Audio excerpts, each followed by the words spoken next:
একটা পানির মাঝে দিয়ে দিচ্ছি 2 কাপ পাস্তা। ঢাকনা দিয়ে ঢেকে পাস্তাগুলো সিদ্ধ করে নিচ্ছি।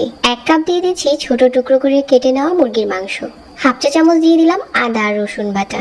তারপর এখানে হাফ চা চামচ দিয়ে দিচ্ছি গোলমরিচের গুঁড়া, স্বাদ মতো লবণ দিয়ে দিচ্ছি আর একটু নেড়ে চেড়ে সবকিছু এখন একসাথে করে মিশিয়ে নিচ্ছি। তারপর এখানে দিয়ে দিচ্ছি কুচি করে নেওয়া পেঁয়াজ আর একটা ক্যাপসিকাম কুচি। সবকিছুকে একসাথে করে মিশিয়ে আবারও 1 মিনিটের জন্য ঢেকে দিয়েছিলাম। তারপর দিয়ে দিচ্ছি হাফ চা চামচ চিলি ফ্লেক্স আর 2 চা চামচ দিয়ে দিলাম বাটার। এখানে আমি অর্ধেকটার মতো টমেটো কুচি দিয়েছি।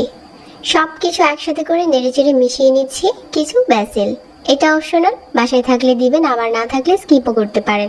তারপর এখানে দিয়ে দিচ্ছি 1 চা চামচ সয়া সস আর এখন দিয়ে দিচ্ছি স্বাদ মতো টমেটো সস।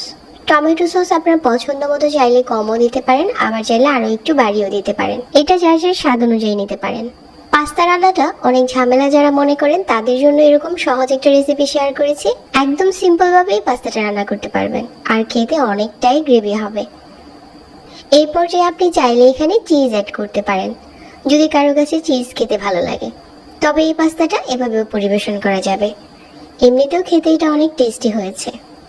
এখন এই পাস্তাটা পরিবেশন করে নিচ্ছি।